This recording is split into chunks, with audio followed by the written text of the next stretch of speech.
Hello everyone, this is your host for Latina role models, Damaris Ramos, and tonight we have Nancy Rosado. Rosado, Nancy Rosado, common denominator, Zoe Colon. Correct. Tonight we're going to find out why she nominated you. Tell me more about you. Well, I was born and raised in the Bronx in New York. Puerto Rican parents? Sí, definitivamente. And every summer they shipped me off to Puerto Rico, kept me in touch with my culture. It's kind of a running theme. How was that when you were there? Because you know you're leaving your parents, you're going to another place and culture. Oh, you just loved it because you were chasing lizards and you were eating mango and all the rest of that good Freedom stuff. too. Yeah, absolutely. My son sometimes, this year he hasn't called, but last year he was like, Mom, do you miss me? And I'm like, yeah, kind of. Well, send the ticket, Mom. I was like, oh, papi, later. But that's how you keep your culture, right? By being exposed not just to the food and all that, but the language. The language transmits so much, and when you're forced to speak it, you absorb so much more of who you are. Yeah, absolutely. So how was New York? New York was a wonderful experience. I have a million regrets about moving down to Florida. It's a faster pace. You want food at 3 in the morning, there's food at 3 in the morning. You want to see a play, everything is within reach. And you don't necessarily have to jump into a car to get there and drive forever. You just jump on the train and poof, you're wherever you want to go. So it was a fast pace, yes, and a very hurried life, but nonetheless, it was an experience. So talking about those experiences, tell me a little bit more, that who has been, a role model to follow in your life as someone? Oh my gosh. There were quite a few, to be honest. I had a cousin who was a probation officer and a social worker. So that caught my attention right away as a child, and I looked up to her. She was one of these women that was doing something just a little untraditional at the time. And I thought that would be the right way to go. So at the age of 12, I decided I was going to be a probation officer. And believe it or not, that's exactly what I pursued, straight all the way up to my master's degree. And then I found out the pay was not going to be what I needed down the road, nor the benefits. And eventually I left that and I became a New York City police officer. New York? Yes. Wow. Yes. That was quite a challenge for a woman. Well, I wouldn't say it's so much of a challenge. I think it was something that really irked my parents because here I am with a master's degree in social work and I became a cop. But let's think about that for 1 second. I loved crisis intervention. I had a bit of an expertise in trauma. Mm-hmm. And when you are a cop, realistically speaking, you're on the edge of all of that. I didn't think I would fall in love with policing, but I did. And eventually, because God is that way, eventually, I was blessed to be able to merge the two professions, mental health and policing. And I worked in a unit that worked with officers who were experiencing personal problems. A lot of people don't know this, but in 1993, between September and December, we lost 8 officers to suicide. Oh, wow. The following year, we lost 14 more. So I designed an entire intervention program, made a movie, everything, for training. And it was really very, very rewarding to see the numbers start to drop. What do you think that made the difference? In terms of? Your program, how do you think it really impacted to lower the numbers? Because it was directed at them and it spoke to them. You can lecture and you can teach all that you want, but if you do not speak to people where they are at, using their terminology, waking them up, using examples right within the police department itself, illustrating people's lives and how that sadness that takes you down that hopeless tunnel, how that happens and how you have to take care of yourself and take care of your familiar relationships too. Because policing tears you away from that. Think about the hours. Think about, working midnights and not being there for birthdays and all the rest of that. So in teaching people to take care of themselves and take care of their relationships, you kind of bolster them up a little bit. So that made a big difference. But then the biggie came, right? That historically, police departments across the country to this day are not big on mental health. Mm-hmm. But 9/11 happened.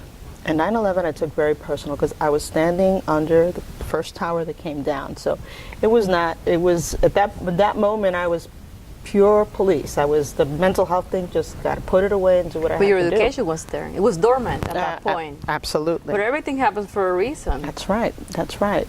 And because of the unit I was working with, well, we developed like an intervention for the initial officers that were there from the time the first plane hit to the time that the last building came down. How was your role during that process in 9/11? I was a sergeant in a unit called Early Intervention.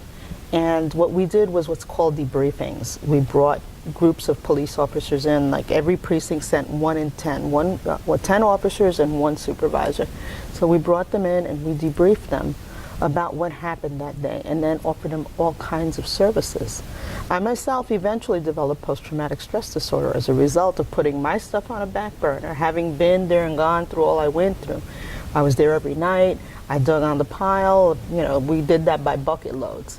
And then later on, well, you know, it just came a time when it was really overwhelming and I had to go get help myself.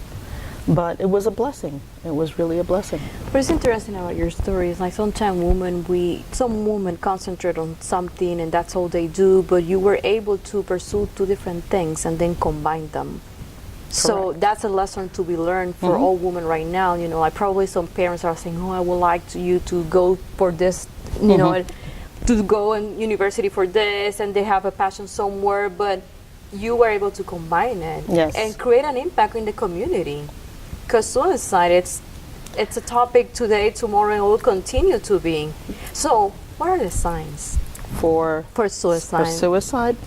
And not just for the force, but people in general. People in general. When we face situations that seem hopeless, I can't do anything about it. When our power has been removed from us, and you feel like you cannot, let's say in the case of relationships, which was like probably the #1 factor with police officers, was a failed relationship. And there's nothing he can do to recoup, or she can do to recoup that partner, that person that meant so much to them in their lives. Control was removed from them, and they didn't see a way out. It just felt like, to most of these men and women, they described, the ones that I spoke to that were survivors, they described not being able to see another day without this person, not being able to see a way of continuing. Others had issues, let's say disciplinary issues in a department that they did not see their way past. And you have to understand that the police department is like one big family, or at least that's what they tell you. But it really is more like a bad relationship. You're another number, there's 38,000, at that time there were 38,000 police officers. You fall in love with the job, but the job doesn't fall in love with you. You are just a number. And when you have problems of a disciplinary nature, and the department is looking to get rid of you, again, there's that sense of a breakup. And again, a lot of these young men, not knowing what am I going to do now? I didn't go to school, I didn't go to college, not seeing a future, how am I going to support my wife? Well, we had very, very good insurance. A lot of them thought that that was the way around it. But again, we'll go back to the same topic, you know, like in your case, you were able to, like, let's say that wouldn't work for you, you would continue a social worker and mental health. But what makes you, go for that route, mental health and social worker? I've always been someone that, I'm a Christian, and I think that God has put us here to help each other. I'm not judgmental about where you come from, what your lifestyle is. I'm part of the LGBTQ community. A lot of people have been critical about it, but you know what? The truth is the truth, and that's that we're here to help each other regardless of all those details. I never thought once I retired, I never thought I was going to go back to doing mental health. I thought I was going to sit by the pool like everyone else and have a piña colada and live large. And that just didn't happen. Recently, last December, the University of Central Florida contacted me, and they asked me to come work for a program called Restores, which deals with post-traumatic stress disorder in the military, in first responders, and in the Pulse community. You mentioned Zoe earlier. Zoe and myself and 2 other women, Cristina Hernandez and Sami Jaime Norero. I see you smiling. Sami she's a phenomenal soul. We were the founders of Somos Orlando, which was a response for the Latino community to Pulse. because everything was so culturally incompetent. And personally, as a mental health person, I couldn't sit there on my hands and not do something about it. So we What is Somos Orlando doing right now for the community? I have to be honest with you. I left Somos Orlando quite some time ago, so I'm really not up to speed as to what they're doing. So what are you being up to? What have I been up to? For the most part, During retirement. During my alleged retirement, for the most part, I've been working with the pulse-affected community and bringing to our program at UCF and designing. Their program was specifically for military. Adapting it for police officers is tricky. It's tricky in the language, the culture. All those components have to be looked at. So it's kind of redesigning parts of it to fit first responders. And that to me is it's a second nature. It's what I did in New York.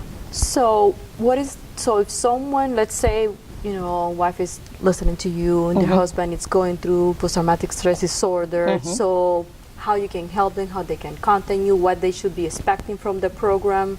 They can call UCF Restores, and they will do a small intake over the phone. And like I said, remember, predominantly it's for the military and for first responders, and like I said, the pulse-affected community. So you call, and they do an assessment over the phone, and they'll set you up. With the military, do you have the interesting. phone number by any chance? I don't have it memorized. Shame on me. We'll have it. We'll have it. Before we leave, I promise you. The catch here with the program, for example, we use virtual reality with the military.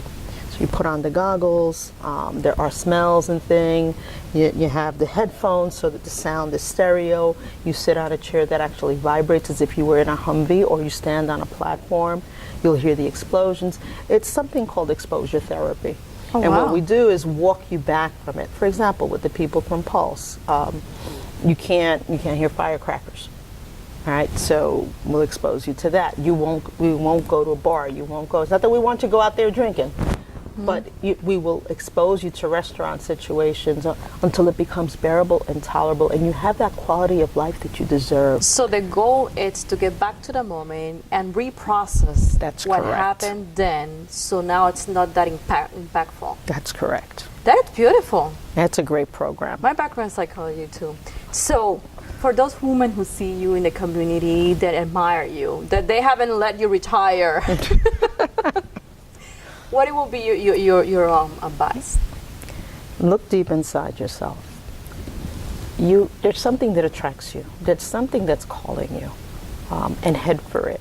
Don't let anyone get in your way. Don't let, I'm too old. Oh, I'm too this or too that, or it's too late for me. It's not. It's not. Find your passion and grab it and go with it. It takes a minute. It's not simple. It's not you get up in the morning and it's all there for you. But it is doable. And for us as Latinas particularly, we build sometimes our own barriers. We think we can't.